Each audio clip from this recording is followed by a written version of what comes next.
Ação Bíblica, uma obra missionária com mais de 100 anos e igrejas comprometidas com a Palavra de Deus. E o livro de Êxodo é o segundo livro do Antigo Testamento. Podemos dizer que o livro de Êxodo é uma sequência do livro de Gênesis, né? E ele está dentro aí do Pentateuco, que é os 5 primeiros livros da Bíblia, né? Gênesis, Êxodo, Levítico, Números e Deuteronômio. E o livro de Êxodo, então, fala sobre a libertação do povo de Israel, né? Êxodo da escravidão para libertação. Então, nós temos estudado esse tema. E hoje eu quero, um pouquinho mais aprofundado, olhar novamente para os 10 mandamentos com os irmãos. Hoje eu quero ver uma parte, e no próximo domingo, próximo domingo nós temos um irmão convidado que vai trazer a palavra, então daqui 15 dias. Então, assim, voltando à série, eu quero também aprofundar um pouquinho mais. Então, hoje eu quero, olhando para Êxodo, capítulo 20, né? Nós vamos falar sobre os 10 mandamentos e procurar entender um pouquinho mais qual a implicação dos 10 mandamentos, da lei que Deus deixou para Moisés, para ensinar o povo, e como que os 10 mandamentos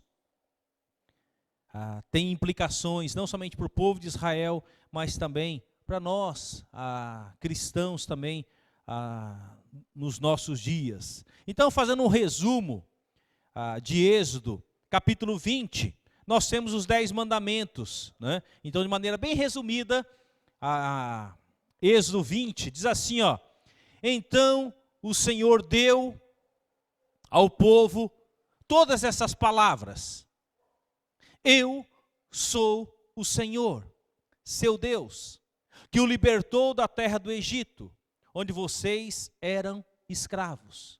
Então lembre-se, o povo de Israel estava escravo no Egito por 430 anos. Deus levanta Moisés e liberta o povo do Egito, tá? Agora eles estão caminhando no deserto, e onde eles estão aqui nesse momento, recebendo as tábuas da lei?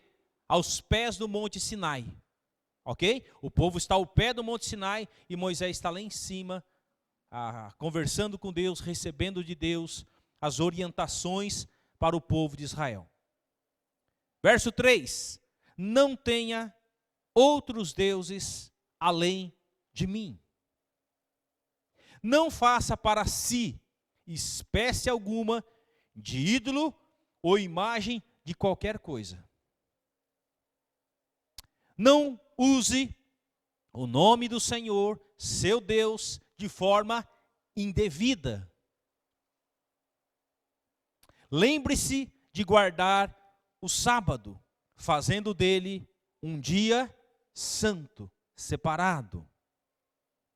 Honre seu pai e sua mãe. Não mate. Não cometa adultério. Não roube.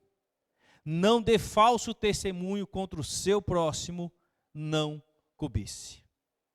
Meu encorajamento para os irmãos é que memorizem os 10 mandamentos.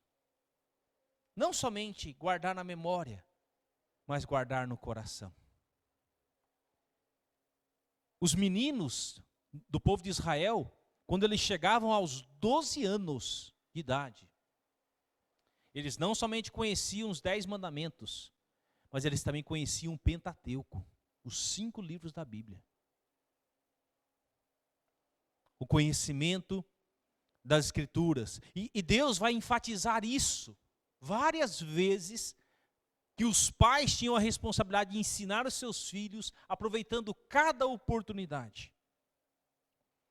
Nós vivemos num mundo cada vez mais tecnológico.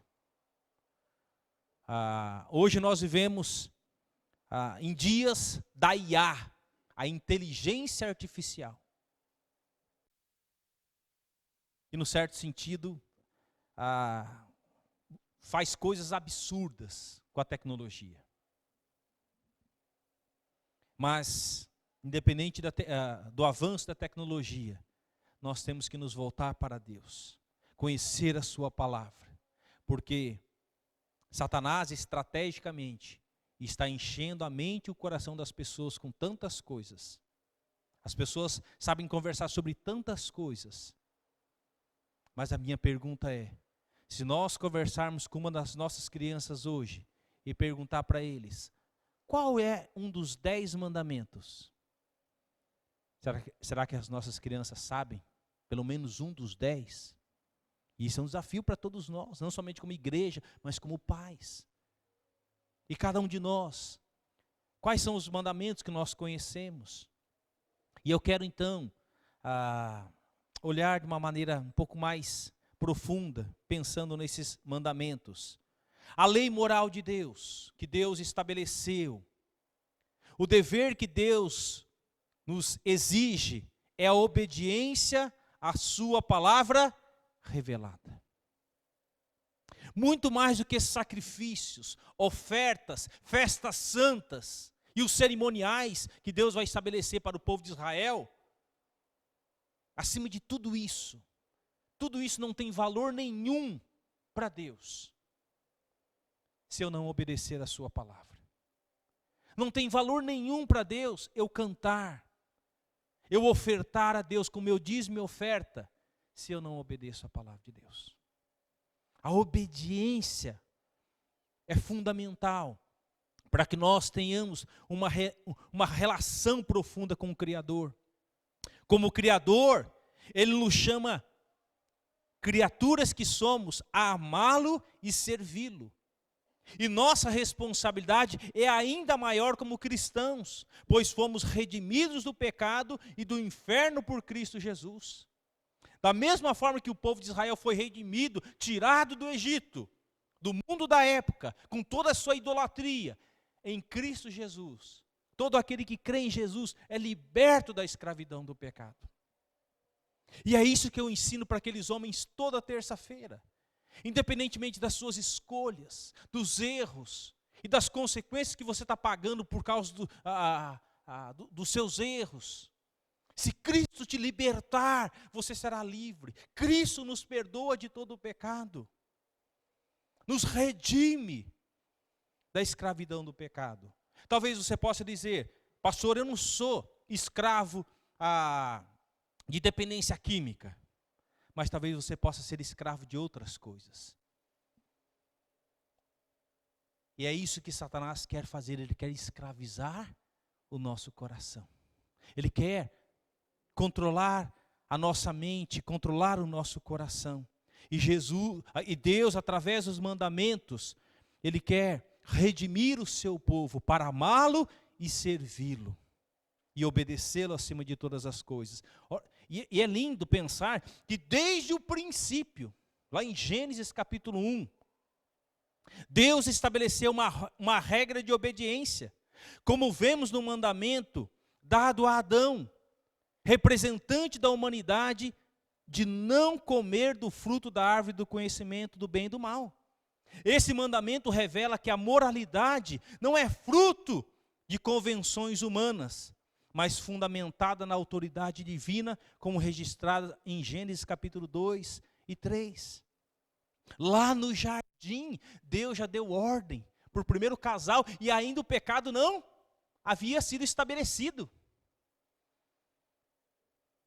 Deus já tinha falado para o primeiro casal, não coma daquele fruto. Vocês podem comer de tudo que há no jardim, mas daquele fruto não. E nós conhecemos a história, que Adão e Eva desobedeceram a ordem de Deus, ouvindo a voz de Satanás, a serpente, comeram do fruto, o pecado entrou no mundo e, consequentemente, o pecado, a morte. Sabe por que as pessoas morrem? Sabe por que eu e você vamos morrer? Porque nós temos uma doença que não tem cura, e ela se chama pecado. Estava agora há pouco conversando com meu irmão Nilson, e ele estava dizendo para mim, Devair, a nossa idade vai trazendo problemas na nossa saúde. E eu falei exatamente isso. Por quê? Porque nós fomos contaminados com o pecado. E por isso que nós caminhamos para a morte. E depois da morte, para onde nós vamos? A palavra de Deus deixa muito claro que existe 2 destinos após a morte. Ou você vai para o céu, vai ter um corpo regenerado, transformado, ou você vai para o inferno sofrer as consequências do seu pecado. Foi por isso que Jesus veio, foi por isso que Jesus pagou o preço, foi por isso que Jesus sofreu naquela cruz. Para quê? Para nos libertar da escravidão. Jesus Cristo foi o único homem a obedecer os 10 mandamentos plenamente. Nenhum homem na face da terra foi capaz de obedecer os 10 mandamentos plenamente, a não ser Jesus Cristo. Por isso que Jesus é o Filho de Deus, por isso que Jesus é Deus, por isso que Jesus não cometeu pecado nenhum, porque Ele é Deus. Quantos pecados eu preciso cometer para que a minha comunhão com Deus seja quebrada? Apenas um pecado. Eu falo para os homens lá, qualquer dia desse eu vou vir fazer aqui um jantar para vocês, vou fazer um omelete para vocês. Vou comprar uma caixa lá com 30 ovos e vou fazer um omelete para vocês. E eu vou pegar uma frigideira grande, vou quebrar esses ovos um por um deles, colocar presunto, queijo, né, deixar ele saboroso. E vou quebrando os ovos. E aí, quando chega no último ovo, eu falo para eles, quando eu quebro o último ovo e jogo na frigideira, o ovo está podre. Sai até o pintinho junto, morto.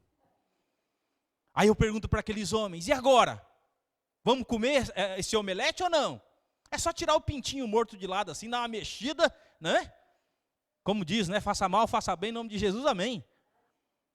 Todos eles falam, não, estragou. Caiu um ovo podre no meio. Exatamente isso, querido. O único pecado que eu e você cometamos, estragou tudo.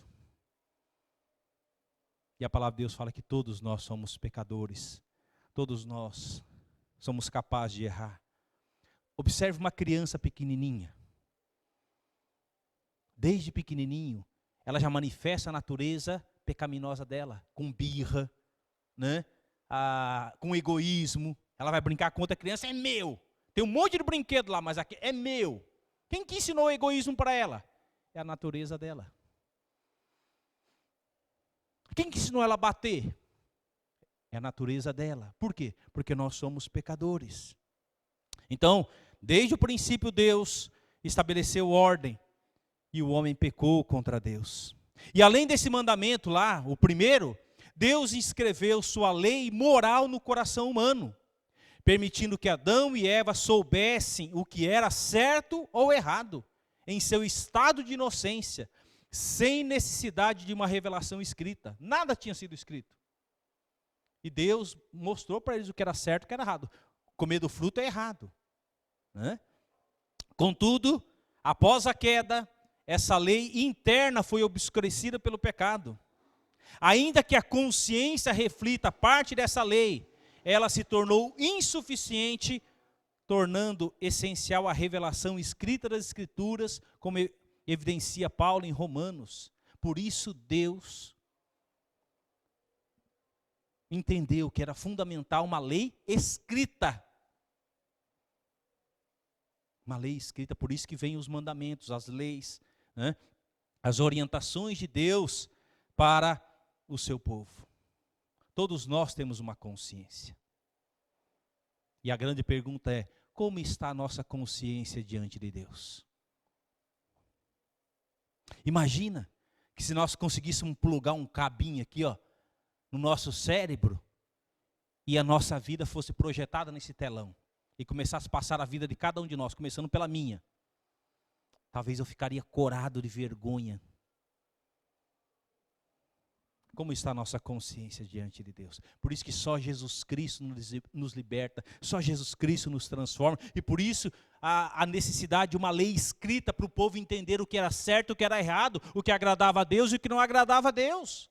Deus deixou a sua palavra não é apenas mais um livro escrito ao longo da história. A Bíblia é muito mais do que um livro, ela é uma biblioteca, porque ela tem 66 livros. Ela foi escrita num período de 1500 anos.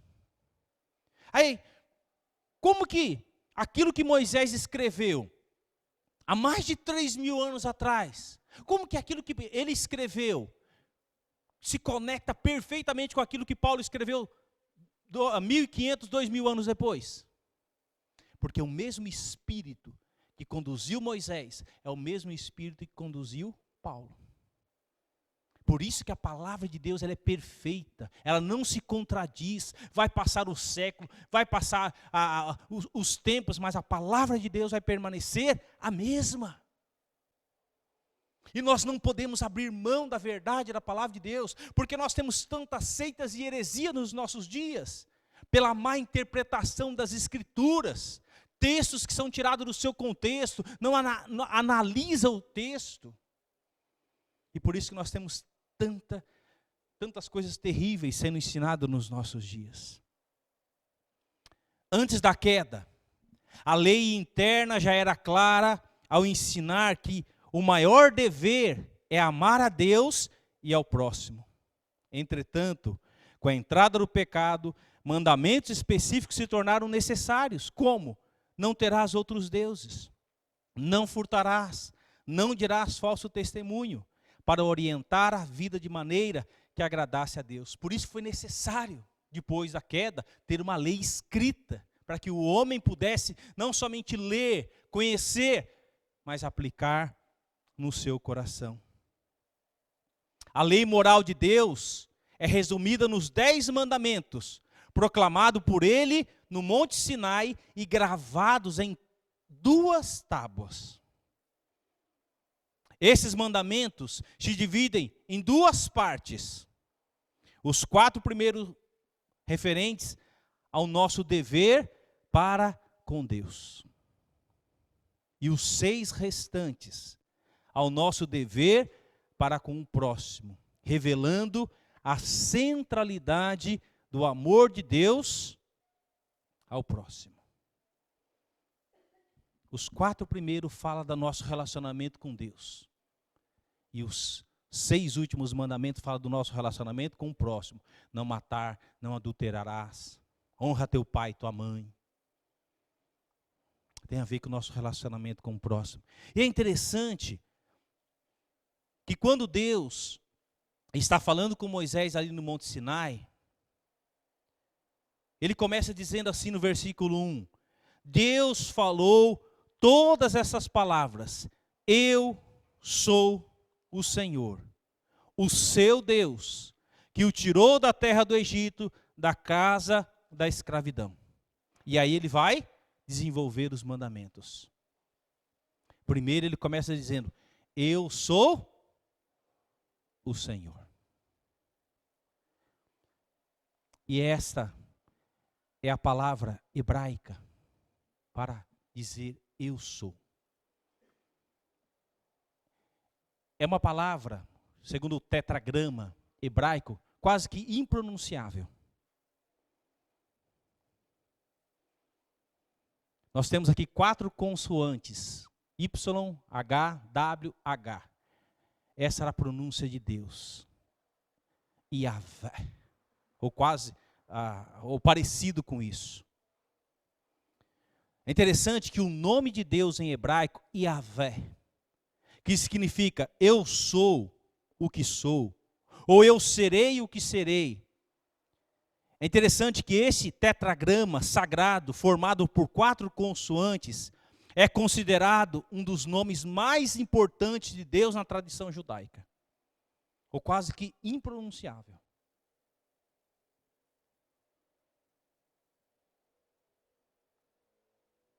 Além disso, existem outros nomes de Deus.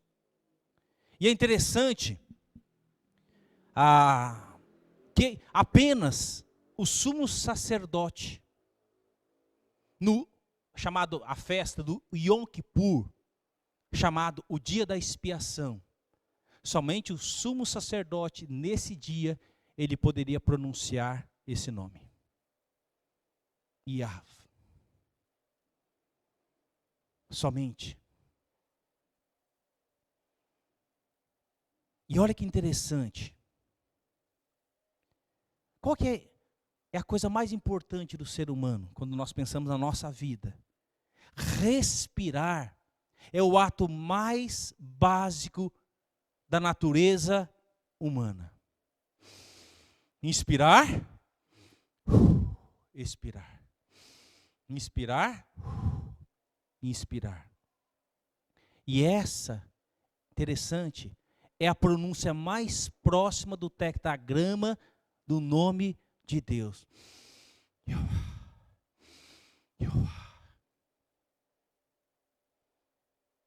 E sabe o que isso é tão incrível de pensar? Deus é tão essencial para a vida humana como respirar.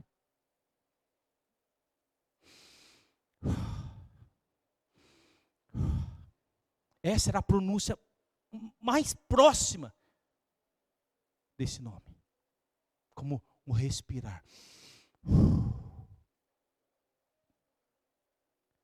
Aí eu te pergunto, qual é a primeira coisa que fazemos ao nascer? Qual que é a última coisa que nós fazemos ao morrer?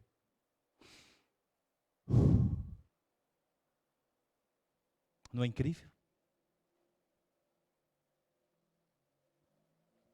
Queridos, não existe vida sem respiração. Não existe vida sem respiração. Você pode chegar em qualquer defunto. Você pode encostar do lado. Ele não respira mais. Ele não respira mais. Não existe vida sem respiração, não existe vida sem Deus. Deus começa os mandamentos dizendo: eu sou o Senhor. Yahvé. Não existe vida sem Deus. Foi assim que Deus se revelou a Moisés, aqui em Êxodo capítulo 3 e também aqui no capítulo 20. Quando você está desanimado, o que muitas vezes nós fazemos? Não é verdade? Quando você está passando por algum desafio, você... como que dizendo, Deus, mesmo que você não faça isso consciente, mas é a maneira de lembrar. Deus. Temos a impressão de Deus em nós. Toda criatura, criada à imagem e semelhança de Deus. Por isso que para mim, todas as vidas importam como para Deus. Jamais nós podemos ser a favor do aborto, porque todas as vidas importam. Um feto no ventre da mãe é uma vida. Ela é uma vida. Então, meus queridos, nós temos a impressão de Deus em nós. É interessante que o apóstolo Paulo fala em Atos 17, 28, nele nos movemos e existimos. Você anda, você fala, você faz o que for, porque Deus permite. Porque Deus permite. Nele nos movemos e nele existimos. Nada existe fora de Deus. O que é fonte de vida, nós precisamos de Deus. O salmista, no Salmo 150, ele fala: todo ser que respire, faça o quê? Louve ao Senhor. Quando Deus criou todas as coisas, no princípio, qual foi a última criação de Deus? O homem. Foi a obra-prima da criação de Deus. E depois Deus da costela vai fazer Eva.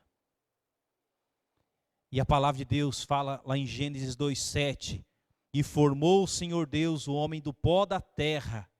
E fez o quê? Soprou em suas narinas o fôlego da vida. E o homem foi feito alma vivente.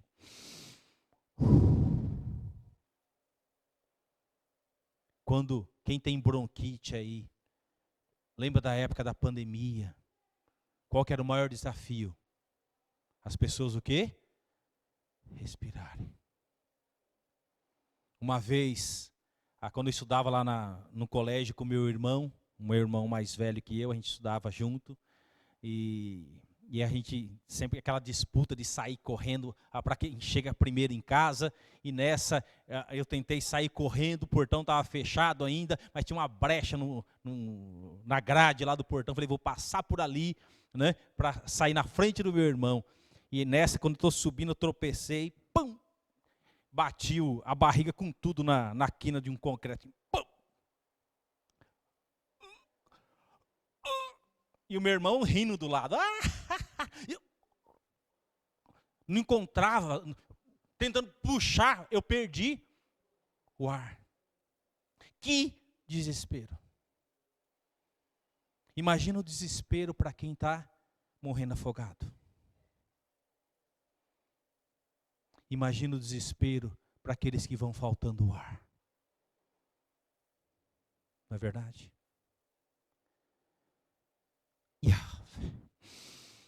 Como é incrível o respirar. E o expirar. Esse era o tetragrama mais próximo que um sacerdote, ao pronunciar este nome, eu sou o Senhor. O nome de Deus em hebraico, Yahvé, que significa eu sou o que sou, eu serei o que serei. E este tetragrama sagrado é formado por 4 consoantes e é considerado um dos nomes mais importantes de Deus na tradição judaica. E nessa declaração, Deus manifesta a sua soberania como Senhor, dizendo para Moisés, eu sou o que sou. O Deus eterno, imutável e onipotente, que existe por si mesmo e criou todas as coisas por sua palavra. Ele é o Deus da aliança, tanto com o antigo Israel, quanto com todo o seu povo. Assim como libertou Israel da escravidão do Egito, Ele nos liberta da escravidão espiritual e por isso devemos reconhecê-lo como o nosso único Deus e guardar seus mandamentos. A primeira tábua dos 10 mandamentos, a primeira tábua dos 10 mandamentos, composta pelos 4 primeiros mandamentos, revela nosso dever para com Deus. A essência desses mandamentos é amar o Senhor de todo o coração, alma, força e entendimento. Foi isso que Jesus falou para os seus discípulos. Vocês têm que amar a Deus acima de todas as coisas, e ao seu próximo como a si mesmo. Meu querido, se eu não amar a Deus acima de todas as coisas, eu não vou amar aqueles homens que são dependentes químicos. Eu vou desejar que eles morram. Eles escolheram esse tipo de vida, problema deles, que eles se danem. Para que eu vou gastar meu tempo indo para a capelania, visitando pessoas no hospital? Eu posso ser contaminado de algum problema de saúde lá e morrer. Para que eu vou me importar com essas pessoas? Por que os missionários se importam em deixar muitas vezes o conforto da sua casa para ir para a China, Japão, em tantos lugares do mundo? Muitas vezes correndo risco de morte. Em muitos lugares, muitas igrejas estão sendo queimadas com os crentes dentro das suas comunidades, queimados vivos. Porque eles estão pregando o evangelho de Jesus Cristo. Se você não amar a Deus acima de todas as coisas, você não vai amar o próximo. Você não vai se importar com o próximo. Você vai viver a sua vida familiar, o conforto da sua casa, mas você não vai sair da sua zona de conforto para se importar com o perdido que está morrendo e ir para o inferno. O primeiro mandamento, não tenha outros deuses além de mim. Lembre-se, Deus está tirando o povo do Egito, do povo de Israel que está no Egito, 430 anos. O que mais tinha no Egito? Deuses.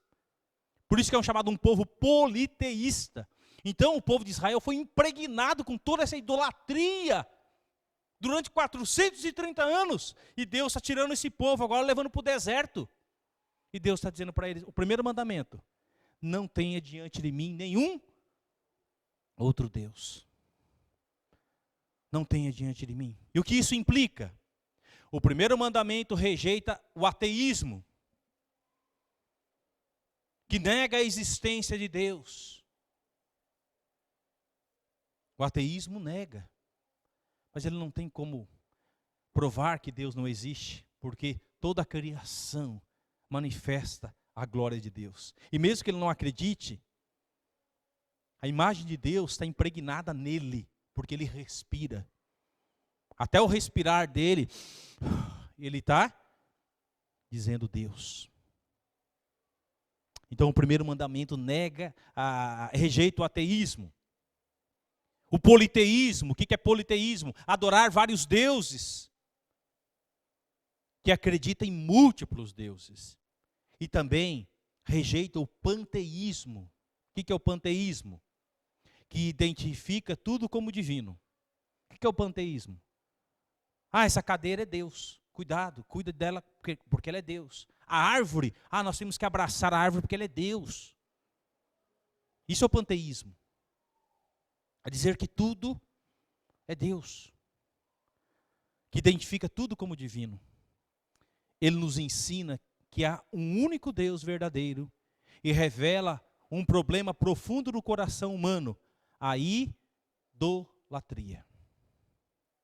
Por isso que Deus, no primeiro mandamento, ele já fala sobre essa questão de adorar somente a Deus.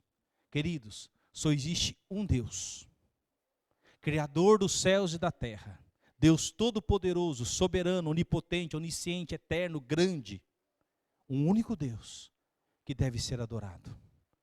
Nada além de Deus deve ser adorado. Nada. Porque tudo aquilo que você adora, além de Deus, é idolatria. É pecado. Isso desagrada a Deus. Então Deus, através desse primeiro mandamento, está se revelando para o seu povo, para não adorar outros deuses. Todos nós adoramos algo ou alguém. Idolatria é colocar qualquer coisa ou pessoa no lugar de Deus, trocando a glória do Criador pelas coisas criadas. O que leva à ignorância e à corrupção moral. Por isso que Paulo, em Romanos capítulo 1, fala que Deus os entregou. É isso que você quer? Vocês estão me rejeitando? Então viva do jeito que vocês querem. Porque hoje nós vivemos em dias em que é o menino que escolhe a sua opção sexual.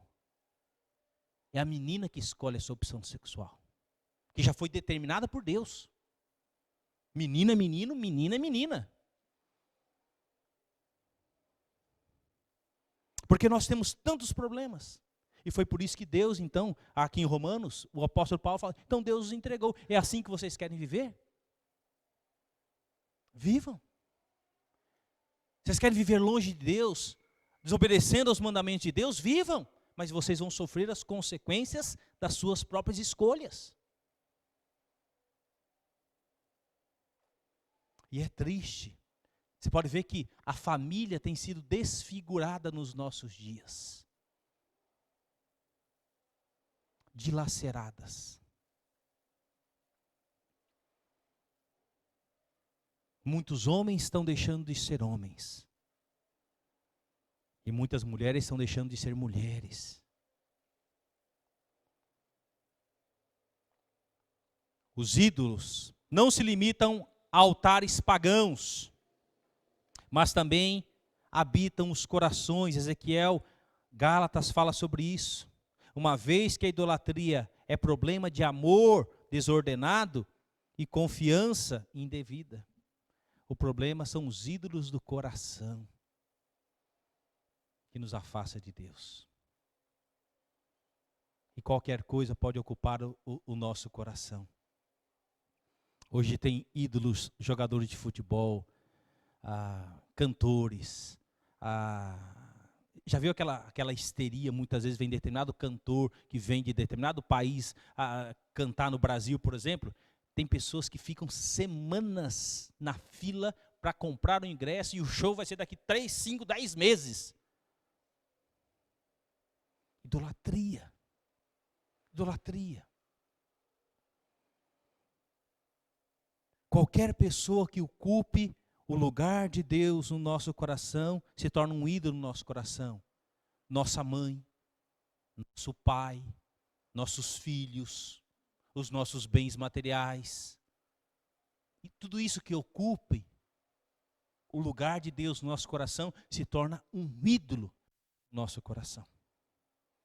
E isso nos faz pecar contra Deus. Portanto, precisamos reconhecer os ídolos como vazios e enganosos e abandoná-los em arrependimento, voltando-nos com fé ao Deus vivo. Somente Deus pode preencher o coração humano. Devemos desfrutar e administrar as coisas criadas, mas adorar apenas o Criador. Porque existe um vazio existencial no coração humano. Queridos, você pode ter riqueza, você pode ter fama, você pode ter sucesso, você pode ter tudo o que o mundo pode oferecer para você. Sabe quem viveu isso? Salomão. Leia o livro de Eclesiastes. Salomão viveu tudo isso. Teve fama, sucesso, prosperidade, comeu tudo que ele tinha. A Bíblia fala que ele não se satisfez com uma mulher, ele tinha 1000 mulheres, ele tinha um harém de mulheres. E sabe o que Salomão disse? Vaidade de vaidade. Tudo isso era apenas vaidade, como correr atrás do vento. Nada disso preencheu o meu coração. E nada disso vai preencher o seu coração, o nosso coração. A não ser o próprio Criador que nos fez. Só Ele é capaz de preencher plenamente o nosso coração. O primeiro mandamento destaca, então, o atributo da exclusividade de Deus. Podemos afirmá-lo como: eu serei o seu único Deus. Isso nos ensina que Deus é zeloso e não compartilha a sua glória com ninguém. Ele não compartilha. Deus zeloso. Deus ocupa plenamente o seu coração. Foi por isso que Jesus falou, lá em Mateus 6,33, buscai em primeiro lugar o quê? O reino de Deus. E a sua justiça. E o que vai acontecer? As outras coisas vão ser acrescentadas. Mas qual que é a inversão de valores? Se busca em primeiro lugar as coisas, e Deus fica para trás. Aí quando dá problema, oh Deus, me ajuda por favor. Mas espera aí, você inverteu os valores. Em vez de você buscar a Deus, você está buscando as coisas. E aí cabe aquela pergunta. Você ora todos os dias, mas orar de maneira a adorar a Deus, a buscar a Deus. Não é aquela oração relâmpago. Deus abençoe em nome de Jesus, proteja a gente no trabalho, obrigado pela... Imagina se você se relacionasse assim com a sua esposa, com seus filhos. Lucas... Não ia haver relacionamento. E muitas pessoas se relacionam com Deus assim. Ou quando se lembra. Aí Deus deixou a sua palavra, que é o nosso alimento. Ah, pastor, eu não tenho tempo. A minha agenda é lotada desde que eu acordo até tarde da noite. Se Deus não é prioridade na sua vida, por que então você ora para Ele te abençoar? Para Ele suprir as suas necessidades? Sabe o que mais Satanás quer? Ele quer ocupar o nosso tempo, a nossa agenda, para que você não tenha tempo para pensar em Deus e buscar a Deus.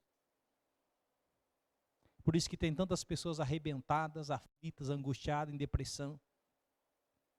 Vazias de Deus. A nossa vida com Deus não pode se resumir a 2 horas de um culto de domingo, meu querido. Então esse primeiro mandamento nos lembra disso. O segundo mandamento: não faça para si espécie alguma de ídolo ou imagem de qualquer coisa no céu, na terra ou no mar. Não se curve diante deles, nem os adore, pois eu, o Senhor, seu Deus, sou Deus zeloso.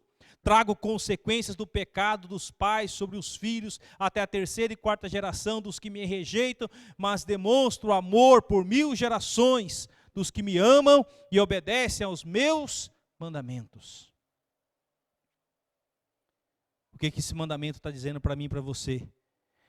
Esse contraste entre misericórdia e punição revela um Deus que prefere mostrar graça e compaixão em vez de ira e juízo, reforçando o convite para amá-lo e obedecer aos seus mandamentos. Paulo fala, onde abundou o pecado, super o quê? Abundou a graça. Onde abundou o pecado, a graça superabundou. Então, o maior prazer de Deus é demonstrar graça. E a prova diz que Ele enviou o seu Filho. Portanto, para levarmos a sério as razões anexas no segundo mandamento, é crucial termos um compromisso sincero e consciente em relação ao culto a Deus. Devemos nos dedicar fielmente à adoração, evitando práticas ou atitudes que contrariem sua vontade revelada na sua palavra. Viver uma vida que agrada a Deus, naquilo que a gente fala,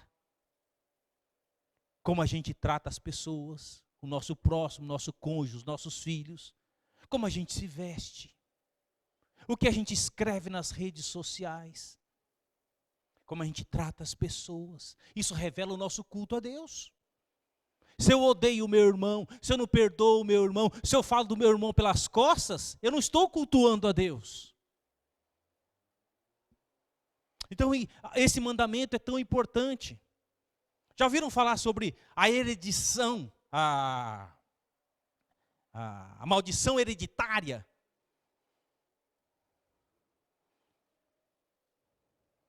A graça de Deus e muito mais. Deus fala que se um pai que não teme a Deus, que não busca a Deus, ele vai replicar isso na vida dos seus filhos. E os seus filhos vão replicando isso. Por exemplo, eu venho de uma família, pelos meus pais, pela minha mãe, que não eram tementes a Deus, eram religiosos, não buscavam a Deus, não liam a Bíblia, eram blasfemos, falavam palavrão, mentiam, bebiam, tudo que vocês possam imaginar. E isso ia sendo replicando nos descendentes.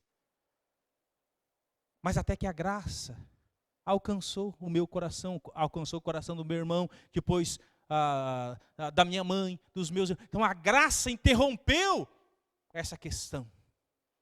E a graça foi o quê? Alcançando os meus outros familiares.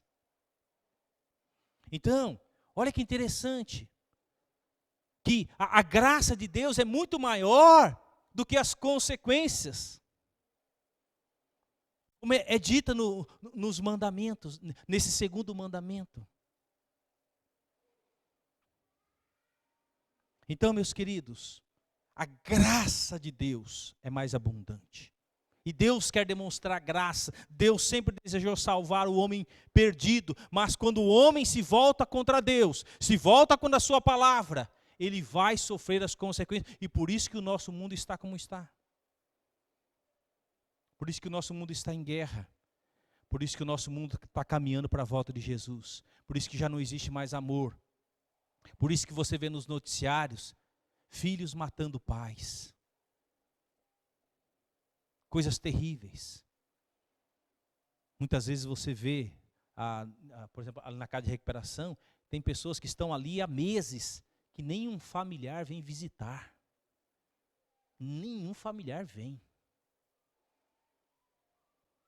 Vai num asilo. Vai num orfanato. E tantas outras realidades aí. Então nós vivemos num mundo corrompido, terrível pelo pecado. E esse segundo mandamento, então, nos faz lembrar que nós não podemos fazer nenhum tipo de ídolo ou imagem criado pelo ser humano. Porque as consequências dos pecados dos pais sobre os filhos, até a terceira e quarta geração dos que rejeitam, mas demonstra amor até 1000 gerações. Então a graça de Deus é muito maior do que os pecados. O terceiro mandamento: não use o nome do Senhor seu Deus de forma indevida. O Senhor não deixará impune quem usar o nome dele de forma indevida. Por isso que o nome Yahvé era dito apenas pelo sumo sacerdote no Yom Kippur, uma vez por ano. Foi ensinado para o povo não usar o nome de Deus indevidamente. E hoje a gente vê as pessoas usando o nome de Deus de maneira tão desrespeitosa. Deus me livre, Deus me guarde, e não sei o que mais. As pessoas brincando com Deus, brincando com a palavra de Deus. Não levando a sério a vida com Deus. E isso Deus deixou muito claro nesse terceiro mandamento. Não usar o nome do Senhor seu Deus de forma indevida. O nome de Deus era tão temido no Antigo Testamento, que aqueles que escreviam, transcreviam as cartas, por exemplo, os livros, todas as vezes que eles estavam transcrevendo e chegava o nome Yahvé, sabe o que eles faziam? Eles saíam, tomavam banho, se purificavam, trocavam de roupa, colocavam uma roupa limpa, trocavam aquela pena que eles estavam escrevendo, pegavam uma pena nova para escrever Yahvé. E quantas vezes o nome de Deus aparece no Antigo Testamento? Centenas de vezes. Todas as vezes que isso acontecia, eles faziam isso. Tamanho temor e santidade com as coisas de Deus. E nós vivemos em dias, meus queridos, em que as pessoas não têm mais temor de Deus. Elas brincam com Deus. Elas zombam do poder de Deus. Elas zombam daquilo que Deus pode fazer. Eu fico muitas vezes pensando se Deus, se não fosse pela sua graça, mas se Ele ainda fizesse como Ananias e Safira, que decidiram mentir a Deus, trazendo a sua oferta. E eles caíram fulminados no mesmo instante. Primeiro Ananias, depois veio sua esposa e cai morta diante do altar de Deus. Imagina que todas as vezes que nós fôssemos oferecer a Deus a nossa oferta, houvesse coisa errada no nosso coração, falta de perdão. E talvez, quantas vezes você vem cultuar a Deus com mágoa no coração. Já vem quebrando o pau no carro com o cônjuge, chutando o cachorro. Aí chega na igreja, aquele sorriso bonito. Mas o coração está terrível. Você brigou no trabalho. E aí você quer oferecer o seu culto a Deus. Imagina, queridos, caíssemos duro e morto no mesmo instante diante desse Deus Santo. Nós temos que buscar viver uma vida santa com o nosso Deus. E é isso que esse terceiro mandamento nos ensina. Para entender este mandamento, é útil dividi-lo em partes. Primeiro, ele nos chama a prestar atenção ao nome do Senhor, seu Deus. Isso não se limita apenas ao nome Senhor ou Yahvé, mas inclui tudo que está associado a esse nome, como sua essência e natureza. Deus deve ser altamente valorizado e honrado, pois é digno da mais profunda reverência. Um ponto importante é que apenas Deus se autodenomina eu sou. Somente Deus. Revelando sua autoridade, domínio e poder, o que destaca sua singularidade sem início nem fim. O nosso Deus, Ele é o único que diz eu sou. Ponto. Ele é o Deus Todo-Poderoso. Usar o nome de Deus em vão vai além de simplesmente pronunciá-lo. Refere-se a portar ou carregar o seu nome. Então, vocês sabiam que, a partir do momento que nós falamos que nós somos cristãos, discípulos de Jesus, eu e você, nós estamos portando o nome dele. Nós estamos portando o seu nome. Aqueles que identificam como seguidores de Cristo são chamados a viver de maneira que exalte a reputação de Deus.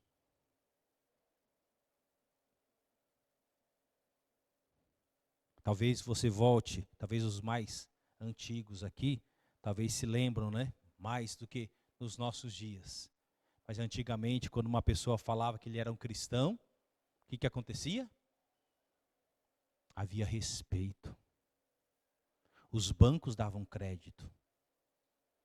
A mercearia não pode pegar aí o feijão, o arroz, pode.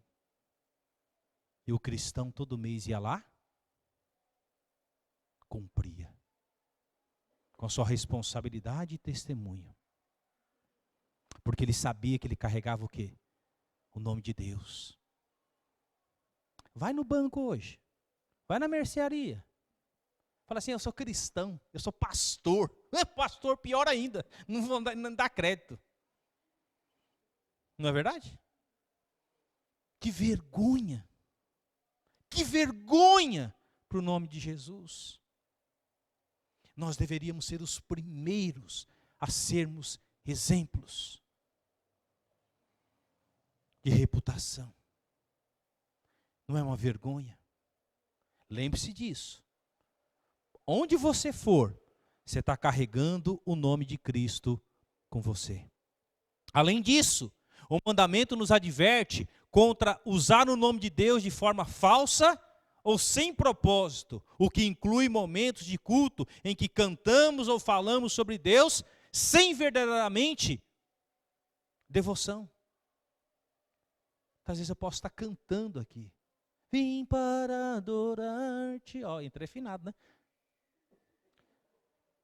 Mas será que verdadeiramente eu estou adorando a Deus? Eu estou pensando aqui se o meu time vai marcar o gol, tal. Se amanhã eu tenho que fazer aquele negócio. Sua cabeça está totalmente longe. E eu estou cantando, vim para adorar. Você veio para adorar quem? Você veio para adorar Deus? Você veio apenas para cumprir um rito religioso?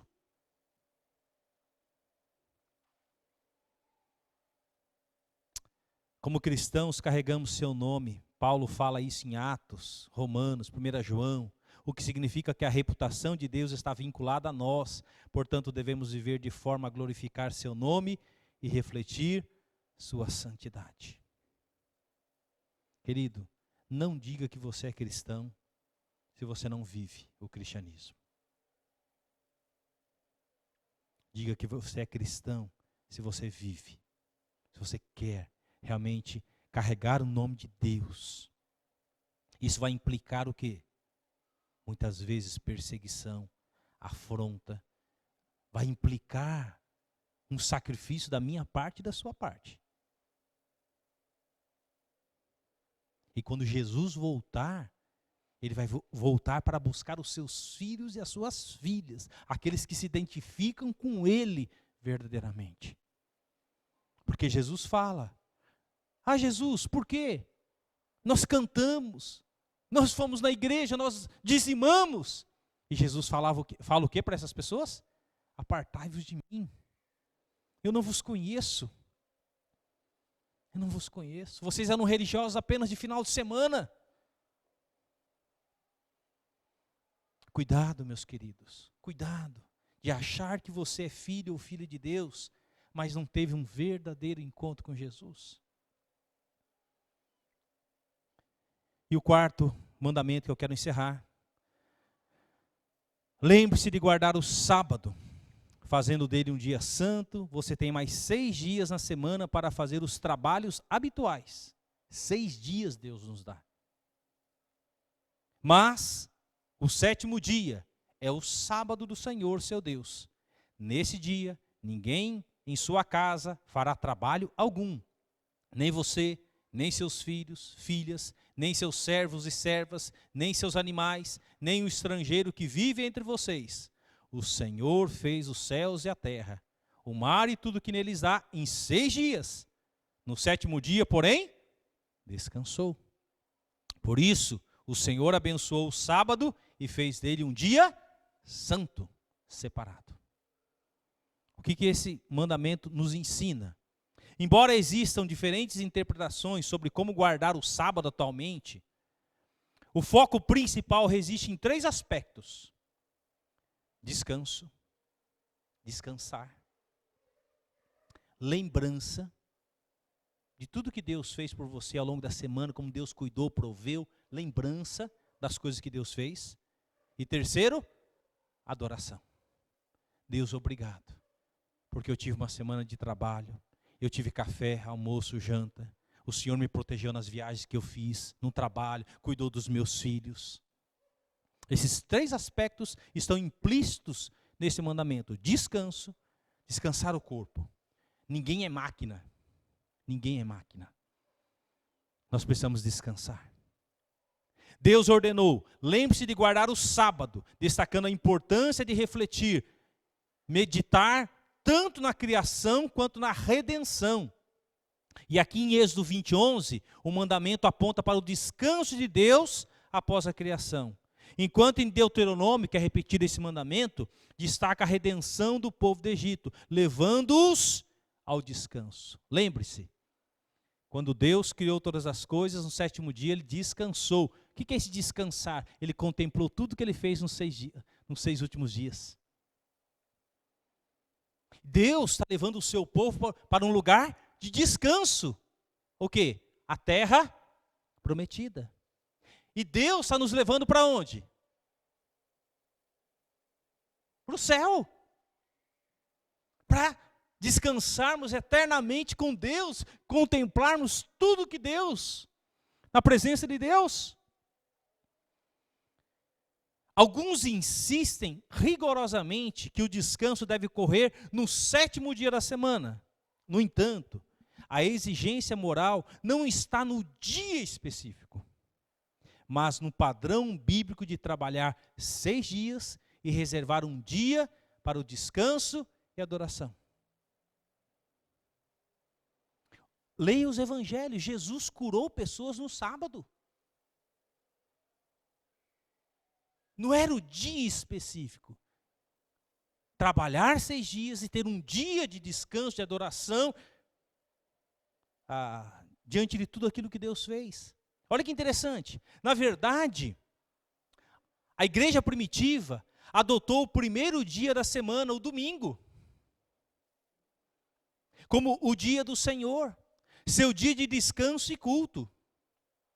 Com a ressurreição de Cristo, o sábado judaico perdeu gradualmente a sua centralidade e o 7º dia deixou de ser mencionado explicitamente, exceto como uma questão de consciência para alguns cristãos judeus. Como Paulo sugere em Romanos 14:5. Isso demonstra uma tradição na prática de culto, com a igreja cristã celebrando a nova criação e a nova redenção em Cristo no primeiro dia da semana. Então, na igreja primitiva, depois que Jesus veio, ressuscitou ao 3º dia, então esse dia de culto a Deus passou a ser o domingo, o dia da ressurreição. Mas tendo o mesmo objetivo de descanso, de contemplação, de adoração a Deus. É essencial reconhecer que todos precisamos de um sábado. Todos nós precisamos de um sábado. Sabemos que tem pessoas que têm que trabalhar num sábado, num domingo. Por exemplo, um médico. Né? Tem muitos trabalhos essenciais que é necessário, tá? Trabalhar no domingo, por exemplo. Mas isso não o isenta de ter um dia da semana de descanso. Pode ser na segunda, pode ser na terça, pode ser na quarta, na quinta, não importa. Mas ele tem que ter um dia de descanso. É essencial reconhecer que todos precisamos de um sábado, um princípio enraizado tanto na criação quanto na redenção. Embora haja discussões sobre qual dia seria adequado, o princípio do descanso é inegociável. Deus não negocia. O sábado é um presente de Deus para nós, proporcionando benefícios e nos ajudando a antecipar o descanso final que está por vir. Novamente eu repito essa última frase. O sábado é o quê? Um presente de Deus. O dia de descanso é um presente. Então, se para você é o domingo, então faça do domingo, desde que você acordar até você deitar ao final desse dia, que esse dia seja voltado para Deus, não para trabalhos. Para Deus. Para você adorar a Deus, para você contemplar aquilo que aconteceu, para você separar um tempo maior, por exemplo, para conversar com o seu cônjuge, conversar com os seus filhos. Talvez a semana foi muito corrida. E você, então, separa um discipulado que pode acontecer nesse dia, um encontro com o irmão que não deu para acontecer durante a semana. Então eu ligo, ô Gilvan, dá para a gente ter um tempo hoje para a gente orar junto, conversar junto? É nesse dia. É nesse dia. Então ter esse dia voltado para Deus. Novamente eu repito, Deus não negocia esse dia. Ele não pode ser algo que vai te escravizar, mas tem que ser algo que você faça com prazer, o dia do Senhor. Então esses 4 primeiros mandamentos, eles fazem nos voltar para Deus. E queridos, eu posso afirmar com toda a convicção, que se você obedecer, Deus vai te abençoar, Deus vai multiplicar e Deus não vai deixar faltar. Toda vez que o povo de Israel guardou o sábado, Deus abençoou. Lembra que na sexta-feira Deus dava o quê? Em dobro, para não faltar no sábado. Até a terra, Deus falou, no 7º dia a terra vai descansar. Sabe o que Deus fazia no 6º ano? A colheita do 6º ano era dobrada. Sabe para quê? Para a terra descansar no 7º ano. Você acha que Deus não se importa com a gente? Acha que Deus não se importa com a sua saúde, com a sua questão financeira, com as suas contas a pagar? Claro que Ele se importa. Mas você precisa fazer o quê? Confiar nele. Confia nele. E o salmista fala, né? Entrega teu caminho ao Senhor, confia nele. E o mais, Ele fará. Então, esses são os primeiros 4 mandamentos da lei. E quando nós obedecemos, Deus nos abençoa. Feche seus olhos. Querido Deus, em nome de Jesus, obrigado. Porque os mandamentos não foram dados, ó Deus, para oprimir ou para cercar o povo. Mas os mandamentos foram dados para abençoar o povo, para proteger o povo, para que eles pudessem desfrutar da bênção, do poder, do cuidado do Senhor na vida deles.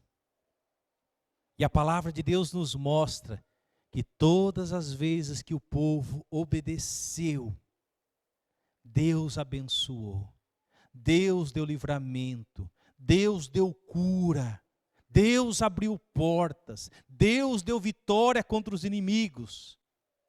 Tantos registros no Antigo Testamento. Da mesma forma, todas as vezes que o povo desobedecia os mandamentos, vinham as consequências. A idolatria entrava, o povo se afastava de Deus, os filhos se tornavam rebeldes, e as consequências do pecado traziam o juízo e o castigo de Deus sobre o povo. Então, ó Deus, que cada um possa fazer a sua escolha nessa noite. Jesus Cristo, Ele veio ao mundo, Ele pagou o alto preço naquela cruz, para que eu e você nos tornássemos livres da maldição do pecado, da idolatria e de tudo aquilo que o pecado é capaz de fazer nas nossas vidas. Cristo nos liberta e você precisa crer em Jesus, você precisa entregar a sua vida a Jesus. E quando Jesus se torna o centro da nossa vida, o nosso culto, a nossa adoração vai agradar o coração de Deus. Não adianta nada eu apenas ser um religioso, sair da minha casa, vir à igreja, cantar com o coração vazio ou com o coração em pecado, magoado, decepcionado. Não adianta nada, isso para Deus não tem valor nenhum. Mas quando o nosso cantar, o nosso orar, o nosso cultuar é de coração, Deus abençoa. o nosso coração se enche de alegria. E sabe o que acontece? Eu volto para casa renovado, fortalecido, para uma nova semana que vai se iniciar. Mas quando isso não acontece, eu saio daqui vazio, e a semana que vai vir vai ser uma semana de tremendas lutas, mas porque Deus não é o centro do nosso coração. Então que você tome uma decisão nessa noite, e que verdadeiramente você se volte para Deus de coração. Em nome de Jesus. Amém. Ação Bíblica, uma obra missionária com mais de 100 anos e igrejas comprometidas com a palavra de Deus.